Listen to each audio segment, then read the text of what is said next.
नमस्कार दोस्तों। आइए सुनते हैं मुंशी प्रेमचंद्र के द्वारा लिखी कहानी सवा सेर गेहूं। किसी गांव में शंकर नाम का एक कुर्मी किसान रहता था। सीधा साधा गरीब आदमी था। अपने काम से काम, न किसी से लेन में न किसी से देन में। छक्का पंजा ना जानता था। छल प्रपंच की उसे छूत भी न लगी थी। ठगे जाने की चिंता ना थी। ठग विद्या ना जानता था। भोजन मिला खा लिया, ना मिला चबेने पर काट दी। चबेना भी ना मिला तो पानी पी लिया और राम का नाम लेकर सो रहा। किंतु जब कोई अतिथि द्वार पर आ जाता था तो उसे इस निवृत्त मार्ग का त्याग करना पड़ता था। विशेषकर सब साधु महात्मा पदार्पण करते थे तो उसे अनिवार्यतया संसारिकता की शरण लेनी पड़ती थी। खुद भूखा सो सकता था, पर साधु को कैसा भूखा सुलाता। भगवान के भक्त जो ठहरे। एक दिन संध्या समय एक महात्मा ने आकर उसके द्वार पर डेरा जमाया। तेजस्वी मूर्ति थी, पीतांबर गले में, जटा सर पर, पीतल का कमंडल हाथ में, खड़ाऊ पैर में, ऐनक उनके आंखों पर थी। संपूर्ण वेश उन महात्माओं का सा था जो रईसों के प्रसादों में तपस्या, हवा गाड़ियों पर देव स्थानों की परिक्रमा और योग सिद्धि प्राप्त करने के लिए रुचिकर भोजन करते हैं। घर में जौ का आटा था, वह उन्हें कैसे खिलाता। प्राचीन काल में जौ चाहे जो कुछ महत्व रहा हो, पर वर्तमान युग में जौ का भोजन सिद्ध पुरुषों के लिए दुष्पाच्य होता है। बड़ी चिंता हुई, महात्मा जी को क्या खिलाऊं। आखिर निश्चय किया कि कहीं से गेहूं का आटा उधार लाऊंगा, पर गांव भर में गेहूं का आटा ना मिला। गांव में सब मनुष्य ही मनुष्य थे, देवता एक भी न था। अतएव देवताओं का खाद्य पदार्थ कैसे मिलता। सौभाग्य से गांव में विप्र महाराज के यहाँ से थोड़ा सा मिल गया। उनसे सवा सेर गेहूं उधार लिया और स्त्री से कहा कि इसे पीस दे। महात्मा ने भोजन किया, लंबी तान कर सो गए। प्रातःकाल आशीर्वाद देकर अपनी राह पकड़ ली। विप्र महाराज साल में 2 बार खलिहान लिया करते थे। शंकर ने दिल में कहा, सवा सेर गेहूं इन्हें क्या लौटाऊं, पंसेरी के बदले कुछ ज्यादा खलिहान दे दूंगा। यह भी समझ जाएंगे, मैं भी समझ जाऊंगा। चैत में जब विप्र जी पहुंचे तो उन्हें 1.5 पंसेरी के लगभग गेहूं दे दिया और अपने को ऋण समझकर उसकी कोई चर्चा ना की। विप्र जी ने फिर भी न मांगा। सरल शंकर को क्या मालूम था कि ये सवा सेर गेहूं चुकाने के लिए उसे दूसरा जन्म लेना पड़ेगा। 7 साल गुजर गए। विप्र जी विप्र से महाजन हुए। शंकर किसान से मजूर हो गया। उसका छोटा भाई मंगल उससे अलग हो गया था। एक साथ रहकर दोनों किसान थे, अलग होकर मजूर हो गए थे। शंकर ने चाहा कि द्वेष की आग भड़कने ना पाए, किंतु परिस्थिति में उसे विवश कर दिया था। जिस दिन अलग अलग चूहे जले वो फूट फूट कर रोया। आज से भाई भाई शत्रु हो जाएंगे। एक रोएगा दूसरा हंसेगा। एक के घर में मातम होगा तो दूसरे के घर में गुलगुले पकेंगे। प्रेम का बंधन, खून का बंधन, दूध का बंधन आज टूटा जाता है। उसने भगीरथ परिश्रम से कुल मर्यादा का वृक्ष लगाया था। उसे अपने रक्त से सींचा था। उसको जड़ से उखड़ता देखकर उसके हृदय के टुकड़े हुए जाते थे। 7 दिनों तक उसने दाने की सूरत न देखी थी। दिन भर जेठ की धूप में काम करता और रात को मुंह लपेटकर सो जाता। इस भीषण वेदना और दुस्साह कष्ट ने रक्त को जला दिया, मांस और मज्जा को घुला दिया। बीमार पड़ा तो महीनों खाट से ना उठा। अब गुजर बसर कैसे हो। 5 बीघे के आधे रह गए। एक बैल रह गया। खेती क्या खाक होती। अंत को यहाँ तक नौबत पहुंची कि खेती केवल मर्यादा रक्षा का साधन मात्र रह गई। जीविका का भार मजूरी पर आ पड़ा। 7 साल बीत गए।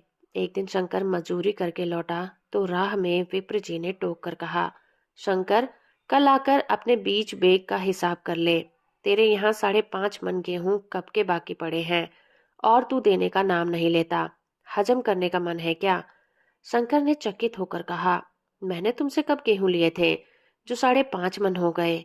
तुम भूलते हो, मेरे यहाँ किसी का छटांग भरना अनाज है, न एक पैसा उधार है। विप्र जी बोले, इसी नियत का तो यह फल भोग रहे हो कि खाने को नहीं जुड़ता। ये कहकर विप्र ने उस सवा सेर गेहूं का जिक्र किया जो आज से 7 साल पहले शंकर को दिए थे। शंकर सुनकर अवाक रह गया। ईश्वर, मैंने तुम्हें कितनी बार खलिहान दी, इन्होंने मेरा कौन सा काम किया। जब पोथी पत्र देखने, साइज सगुन विचारने द्वार पर आते थे, कुछ न कुछ दक्षिणा ले ही जाते थे। इतना स्वार्थ! सवा सेर अनाज को अंडे की भांति सेकर आज ये पिशाच खड़ा कर दिया, जो मुझे निगल जाएगा। इतने दिनों में एक बार भी कह देते तो मैं गेहूं तौल कर दे देता। क्या इसी नियत से चुप साथ बैठे हुए थे? बोला, महाराज, नाम लेकर तो मैंने उतना अनाज नहीं दिया, पर कई बार खलिहानों में सेर सेर दो दो सेर दिया है। अब आप आज 5.5 मन मांगते हैं तो मैं कहाँ से दूंगा? विप्र जी बोले, लेखा जो जो, बख्शीश 100 100। तुमने जो कुछ दिया होगा उसका कोई हिसाब नहीं। चाहे एक ही जगह 4 पसेरी दे दो। तुम्हारे नाम बही में 5.5 मन लिखा हुआ है, जिससे चाहे हिसाब लगवा लो। दे दो तो तुम्हारा नाम चेक दूं, नहीं तो और भी बढ़ता रहेगा। शंकर, पांडे, क्यों एक गरीब को सताते हो? मेरे खाने का ठिकाना नहीं है। इतना गेहूं किसके घर से लाऊंगा? विप्र जी, जिसके घर से चाहे लाओ, मैं छटाक भर भी ना छोड़ूंगा। यहाँ न दोगे, भगवान के घर में दोगे। शंकर कांप उठा। हम पढ़े लिखे आदमी होते तो कह देते, अच्छी बात है, ईश्वर के घर ही दे देंगे। वहां की तौल यहाँ से कुछ बड़ी तो ना होगी। कम से कम इसका कोई प्रमाण हमारे पास नहीं, फिर उसकी क्या चिंता? किंतु शंकर इतना तार्किक, इतना व्यवहार चतुर ना था। वह भी ब्राह्मण का। वही में नाम रह गया तो सीधे नरक में जाऊंगा। इस ख्याल ही से उसे रोमांच हो गया। बोला, महाराज, तुम्हारा जितना होगा यही दूंगा, ईश्वर के यहाँ क्यों दूं? इस जन्म में तो ठोकर खा ही रहा हूँ, उस जन्म के लिए क्यों कांटे बोऊं? मगर यह तो कोई न्याय नहीं है। तुमने राई का पर्वत बना दिया। ब्राह्मण होके तुम्हें ऐसा नहीं करना चाहिए था। उसी घड़ी तगादा करके ले लिया होता तो आज मेरे सिर पर इतना बड़ा बोझ क्यों पड़ता? मैं तो दे दूंगा, लेकिन तुम्हें भगवान के यहाँ जवाब देना पड़ेगा।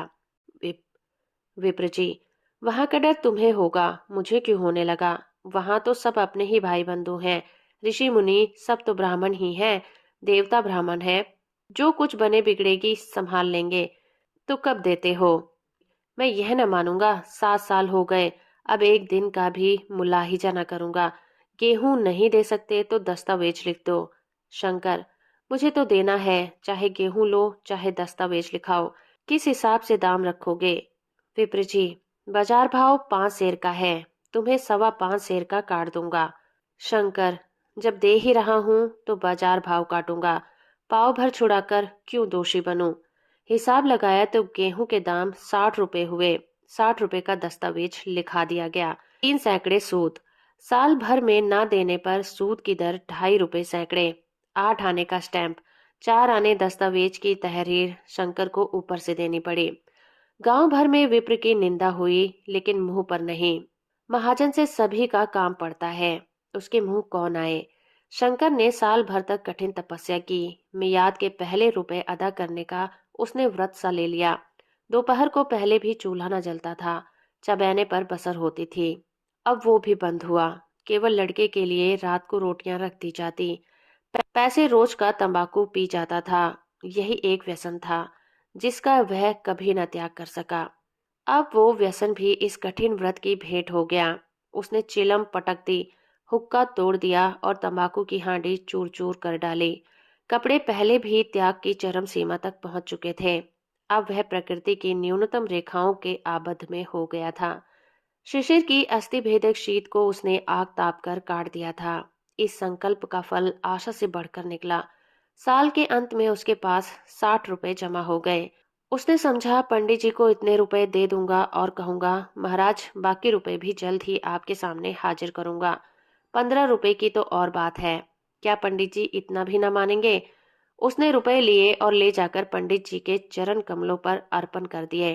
पंडित ने विस्मित होकर पूछा, किसी से उधार लिए क्या? शंकर, नहीं महाराज, आपके आशीष से आपकी मजूरी अच्छी मिली है। विप्र, लेकिन ये तो 60 ही रुपए हैं। शंकर, हाँ महाराज, इतने अभी ले लीजिए, बाकी मैं 2-3 महीने में दे दूंगा। मुझे उद्ऋण कर दीजिए। विप्र, उद्ऋण तो तभी होगे जबकि मेरी कौड़ी कौड़ी चुका दोगे। जाकर मेरे 15 रुपए और लाओ। शंकर, महाराज, इतनी दया करो, अब सांझ की रोटियों का भी ठिकाना नहीं है। गांव में हूं तो कभी न कभी दे ही दूंगा। विप्र, मैं यह रोग नहीं पालता। न बहुत बातें करना जानता हूँ। अगर मेरे रुपए ना मिलेंगे तो आज से 3 रुपए सैकड़े का ब्याज लगेगा। अपने रुपए चाहे अपने घर में रखो, चाहे मेरे यहाँ छोड़ जाओ। शंकर, अच्छा जितना लाया हूँ उतना रख लीजिए। मैं जाता हूँ, कहीं से 15 रुपए और लाने की फिक्र करता हूँ। शंकर ने सारा गांव छान मारा, मगर किसी ने रुपए ना दिए। इसीलिए नहीं कि उसका विश्वास न था या किसी के पास रुपए नहीं थे, बल्कि इसीलिए कि पंडित जी के शिकार को छेड़ने की किसी की हिम्मत न थी। क्रिया के पश्चात प्रतिक्रिया नैसर्गिक नियम है। शंकर साल भर तक तपस्या करने पर भी जब ऋण से मुक्त होने में सफल न हो सका, तो उसने संयम निराशा के रूप में परिणीत हो गई। उसने समझ लिया कि अब इतना कष्ट सहने पर भी साल भर में 60 रुपए से अधिक न जमा कर सका, तो अब और कौन सा उपाय है जिसके द्वारा उसके दूने रुपए हो जाएंगे। जब सर पर ऋण का बोझ ही लादना है, तो क्या मन भर का और क्या सवा मन का। उसका उत्साह क्षीण हो गया, मेहनत से घृणा हो गई। आशा उत्साह की जननी है। आशा में तेज है, बल है और जीवन है। आशा ही संसार की संचालक शक्ति है। शंकर आशाहीन होकर उदास हो गया। वो जरूरतें जिनको उसने साल भर तक टाल रखा था, अब द्वार पर खड़ी होने वाली भिखारिनी न थी, बल्कि छाती पर सवार होने वाली पिशाचिनी थी, जो अपनी भेंट लिए बिना जान नहीं छोड़ती। कपड़ों में चकत्तियों के लगने की भी एक सीमा होती है। अब शंकर को चिट्ठा मिलता तो वह रुपए जमा न करता। कभी कपड़े लाता, कभी खाने की कोई वस्तु। जहां पहले तंबाकू ही पिया करता था, अब वो गांजा और चरस का चस्का भी लगा बैठा। उसे अब रुपए अदा करने की कोई चिंता नहीं थी, मानो उसके ऊपर किसी का एक पैसा भी नहीं था। पहले जूड़ी चढ़ी होती थी, पर वह काम करने अवश्य जाता था। अब काम पर न जाने के लिए बहाना खोजा करता था। इस भांति 3 साल और निकल गए। विप्रजी महाराज ने एक बार भी तकाजा न किया। वो चतुर शिकारी की भांति अचूक निशाना लगाना चाहते थे। पहले से शिकार को चौकन्ना उसकी नीति के विरुद्ध था। एक दिन पंडित जी ने शंकर को बुलाकर हिसाब दिया। 60 रुपए जो जमा थे, वो मिन्हा करने पर भी अब भी शंकर के जिम्मे 120 रुपए निकले। शंकर, इतने रुपए तो उसी जन्म में दूंगा, इस जन्म में नहीं हो सकते। विप्र, मैं इसी जन्म में लूंगा, मूल न सही सूद तो देना ही पड़ेगा। शंकर, एक बैल है, वह ले लीजिए, और मेरे पास रखा क्या है। विप्र, मुझे बैल बधिया लेकर क्या करना है, मुझे देने के लिए तुम्हारे पास बहुत कुछ है। शंकर, और क्या है महाराज। विप्र, कुछ है, तुम तो हो। आखिर तुम ही कहीं मजूरी करने जाते ही हो, मुझे भी खेती के लिए मजूर रखना ही पड़ता है। सूद में तुम हमारे यहाँ काम किया करो, जब सुभीता हो मूल को दे देना। सच तो ये है कि अब तुम किसी दूसरी जगह काम करने नहीं जा सकते, जब तक मेरे रुपए नहीं चुका दो। तुम्हारे पास कोई जायदाद नहीं है। इतनी बड़ी गठरी में किस एतबार पर छोड़ दूं। कौन इसका जिम्मा लेगा कि तुम मुझे महीने महीने सूद देते जाओगे, और कहीं कमाकर जब तुम मुझे सूद भी नहीं दे सकते, तो मूल की कौन कहे। शंकर, महाराज, सूद में तो काम करूंगा और खाऊंगा क्या। विप्र, तुम्हारी घरवाली है, लड़के हैं, क्या वे हाथ पांव कटा के बैठेंगे। रहा मैं, तुम्हें आधा सेर जो रोज कलेवा के लिए दे दिया करूंगा। ओढ़ने को साल भर में एक कंबल पा जाओगे। एक मिर्जई की बनवा दिया करूंगा, और क्या चाहिए। यह सच है कि और लोग तुम्हें 6 आने देते हैं, लेकिन मुझे ऐसी गरज नहीं है। मैं तो तुम्हें रुपए भरने के लिए रखता हूँ। शंकर ने कुछ देर तक गहरी चिंता में पड़े रहने के बाद कहा, महाराज, यह तो जन्म भर की गुलामी हुई। विप्र, गुलामी समझो चाहे मजूरी समझो, मैं अपने रुपए भराए बिना तुमको कहीं ना छोड़ूंगा। तुम भागोगे तो तुम्हारा लड़का भरेगा। हाँ, जब कोई न रहेगा तब की बात दूसरी है। इस निर्णय की कहीं अपील ना थी। मजूर की जमानत कौन करता, कहीं शरण भी ना थी। भागकर जाता कहाँ। दूसरे दिन से उसने विप्र के यहाँ काम करना शुरू कर दिया। 1.25 सेर गेहूं की बदौलत उम्र भर के लिए गुलामी की बेड़ी पैरों में डालनी पड़ी। उस अभागे को अब अगर किसी विचार से संतोष होता था, तो यह था कि वह मेरे पूर्व जन्म का संस्कार है। स्त्री को वे काम करने पड़ते थे जो उसने कभी न किए थे। बच्चे दोनों को तरसते थे, लेकिन शंकर चुपचाप देखने के सिवा और कुछ न कर सकता था। वो गेहूं के दाने किसी देवता के शाप की भांति उसके सिर से न उतरे थे। शंकर ने विप्र जी के यहाँ 20 साल तक गुलामी करने के बाद इस दुस्साह संसार से प्रस्थान किया। 120 रुपए अभी तक उसके सर पर सवार थे। पंडित जी ने उस गरीब को ईश्वर के दरबार में कष्ट देना उचित न समझा। इतने अन्यायी, इतने निर्दयी न थे। उसने जवान बेटे की गर्दन पकड़ी। आज तक वो विप्र के यहाँ काम करता है। उसका उद्धार कब होगा, होगा भी या नहीं, ईश्वर ही जाने। तो दोस्तों, अभी आप सुन रहे थे मुंशी प्रेमचंद्र के द्वारा लिखी कहानी सवा शेर के हूँ। कहानी और मेरा प्रयास अगर आपको अच्छा लगा है तो आप इस वीडियो को लाइक, शेयर और चैनल को सब्सक्राइब करना बिल्कुल मत भूलिएगा।